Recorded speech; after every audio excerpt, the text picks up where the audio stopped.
Hello friends, हमारे YouTube channel में आप सभी का स्वागत है।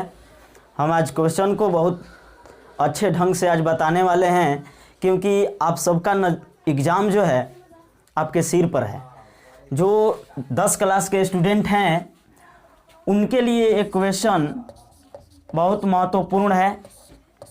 ये क्वेश्चन कितने भी एग्ज़ाम में आ चुका है, उम्मीद है कि इस एग्ज़ाम में भी दे सकता है। ठीक है, तो ये क्वेश्चन है कि दो घनों जिनमें से प्रत्येक का आयतन 64 घन सेंटीमीटर है, इसके फलकों को मिलाकर एक ठोस बनाया जाता है। इससे प्राप्त घनाभ का पृष्ठीय क्षेत्रफल ज्ञात कीजिए। ये अध्याय 13 से एक्सरसाइज 13.1 का क्वेश्चन है। पृष्ठीय क्षेत्रफल और आयतन से रिलेटेड क्वेश्चन है। इसमें हम देखेंगे कि क्वेश्चन बोला है एक घन है, ठीक, जिसका प्रत्येक का आयतन दिया है। एक घन आप सब लोग समझ रहे हैं, जो एक जैसे मान लिया जाए एक बंद कमरा है। क्या है? बंद कमरा है और वो घनाकार है। कहने का मतलब कि जिसकी पूरी भुजाएं जो है, सभी भुजाएं आपस में बराबर होती है, उसे हम घन कहते हैं। जैसे एक घन का हम फिगर बना लेते हैं। देखिए, इस तरीका से हम एक फिगर बनाएंगे, ठीक। इस तरीका से हम फिगर बना लेते हैं।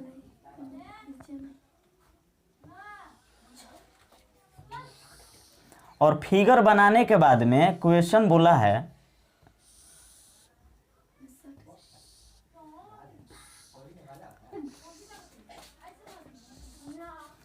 ये आप सब लोग देख रहे हैं, ठीक है।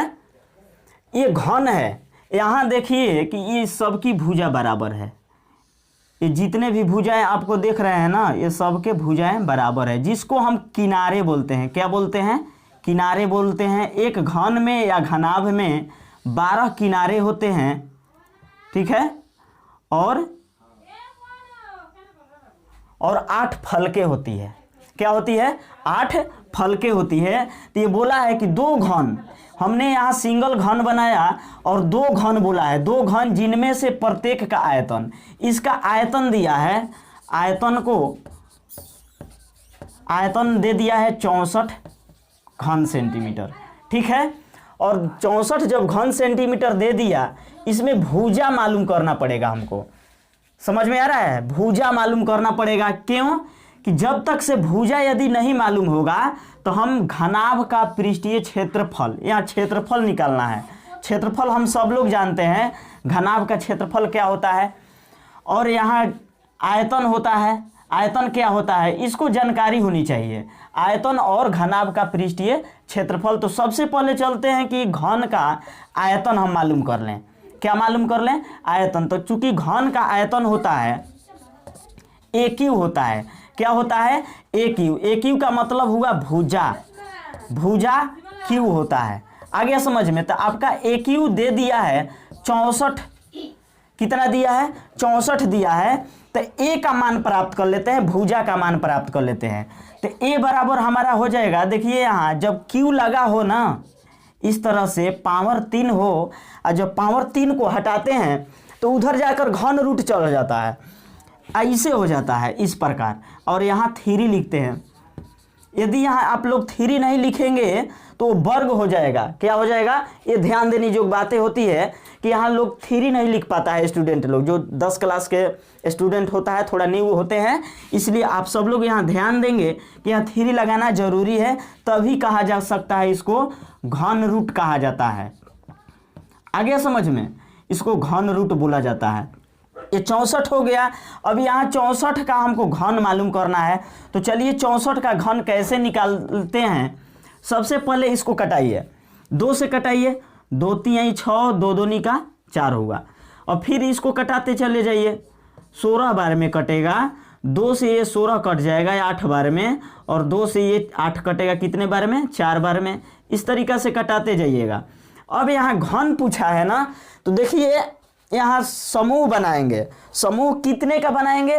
तो यहाँ सभी में 2 2 दिखाई दे रहा है, इसके गुणनखंड में यहाँ भी 2 2 2 2 दिखाई दे रहा है ना, तो इसमें 3 3 का समूह बनाएंगे। तो देखिए 3 का समूह एक बन गया और यहाँ से यहाँ बन गया, बना ना। इसको हम कब रूट में लिखेंगे, घन रूट के अंदर लिखते हैं। 2 गुणे 2 गुणे 2, 6 गो 2 है, 2 की संख्या कितनी है, 6 है, 6 है, तो यहाँ 3 हो जाएगा। 3 3 का समूह बनाएंगे इस तरीक़ा से। जब 3 3 का समूह बन गया तो अब हम इसको बाहर डायरेक्ट कर दीजिए। करनी से बाहर करेंगे ना तो केवल 2 1 निकालेंगे और 1 2 ये निकालेंगे, तो 2 2 क्या आ जाएगा, 4 सेंटीमीटर। ये आपकी भुजा हो गया। क्या हो गया, भुजा हो गया। अब हम इसको फिगर पर दर्शाते हैं। इसके बाद चलिए फिगर पर, फोटो पर चला जाए। 4 सेंटीमीटर कहने का मतलब 4 सेंटीमीटर इस घन की प्रत्येक भुजा हुआ। कितना हुआ, प्रत्येक भुजा कितने सेंटीमीटर का हुआ, 4 सेंटीमीटर का। देखिए ये घन है, घन आप सब लोग देखे होंगे, लूडो छक्का जो खेलता होगा ना, लूडो वाला, तो जो ऐसे करके फेंका जाता है उसमें गोल होता है ना, वो घनाकार होता है। उसकी सभी किनारे जो होते हैं आपस में बराबर होते हैं, उसी को घन बोला जाता है। आ गया समझ में। तो इसमें घन में सभी भुजा बराबर हो गई। जब इसी के जैसा ये बोला है, इसी के यहाँ दे दिया है, इसके साइलेंट है, छिपा हुआ है, इसके फलकों को मिलाकर, अर्थात इसी के जैसा एक और घन इसमें जोड़ दिया जाता है। नहीं, इसमें क्या कर दिया जाता है, एक और घन जोड़ दिया जाता है। तो चलिए इसको जोड़ते हैं, एक और घन। इस तरीका से एक और घन इसमें जोड़ दिया गया।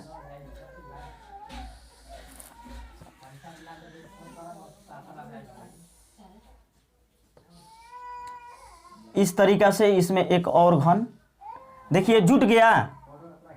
इस प्रकार इसी माप का सेम यही माप है। यहाँ 4 सेंटीमीटर का था ना, यहाँ से ये 4 सेंटीमीटर का था, और इसी 4 सेंटीमीटर माप का, किनारे वाले माप का एक और घन को इसमें सटाकर जोड़ दिए। ये भी 4 हो गया। कितना हो गया, ये भी 4 हो गया, ये भी 4 हो गया, और ये ऊंचाई भी 4 हुआ। नहीं, इसका भी ऊंचाई लंबाई जो था ये सब 4 था। देखिए इस प्रकार जब 2 घन को आपस में हम जोड़ दिए तो एक घनाभ का निर्माण हुआ। किसका निर्माण हुआ, घनाभ का। तो घनाभ में हम सभी लोग जानते हैं कि लंबाई होता है, चौड़ाई होता है और ऊंचाई होता है। समझ में आ रहा है, घनाभ में लंबाई चौड़ाई ऊंचाई होता है, और घन में केवल एक किनारा बोला जाता है, उसका भुजा बोला जाता है।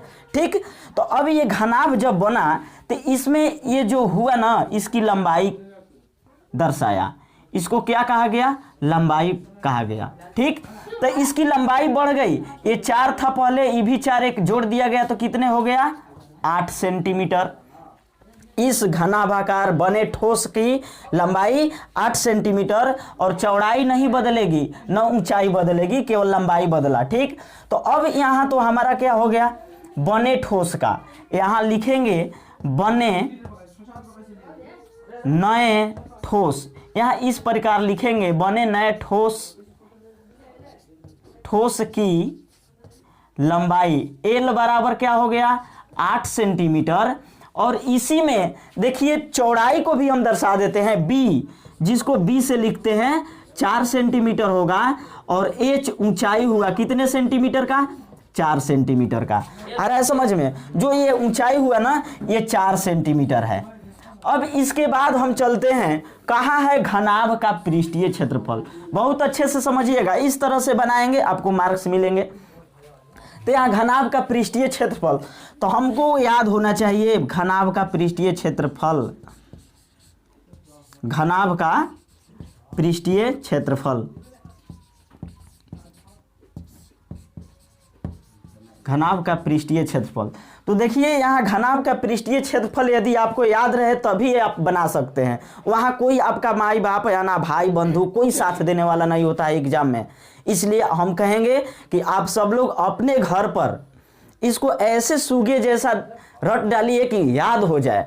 तो यहाँ देखिए घनाभ का पृष्ठीय क्षेत्रफल हम आपको बता रहे हैं, 2 गुणे लंबाई गुणे चौड़ाई प्लस चौड़ाई गुणे ऊंचाई प्लस ऊंचाई गुणे लंबाई होता है। इस पर बैठाएंगे आ जाएगा 2 गुणे एल का मान देखिए हमारा 8 सेंटीमीटर है, 8 लिखते हैं। बी का मान हमारा दिया गया है 4 आया है प्लस फिर बी आया है ना, तो बी का वैल्यू हम बैठाएंगे 4 गुणे एच का वैल्यू कितना है 4 प्लस फिर एच आया, एच का वैल्यू 4 है, 4 गुणे एल का वैल्यू कितना है 8 है, 8 रख दीजिए। ठीक, अब इसको सॉल्यूशन कीजिए। 2 गुणे 8 चौका 32 हो गया प्लस 4 चौका 16 प्लस 4 आठे 32 हो गया। अब यहाँ सबको हम तीनों को आपस में ऐड करके 2 से गुणा करते हैं, आपका आंसर निकल कर सामने आ जाएगा। देखिए 6 2 8 8 2 10 के 0 हासिल 1 हुआ, 3 1 4 हो गया, 4 3 7 एक हासिल 8 हुआ। देखिए तो सही जोड़ा है, फिर से जोड़ लिया जाए। 6 2 8 8 2 10 के 0 हासिल 1, 3 1 4 4 3 7 1 8। ठीक, अब 80 आया, 80 में जब 2 से गुणा कर देंगे ना तो 160 वर्ग सेंटीमीटर इस पूरे ठोस का क्षेत्रफल हुआ। ठीक है, इस प्रकार ये आंसर होगा।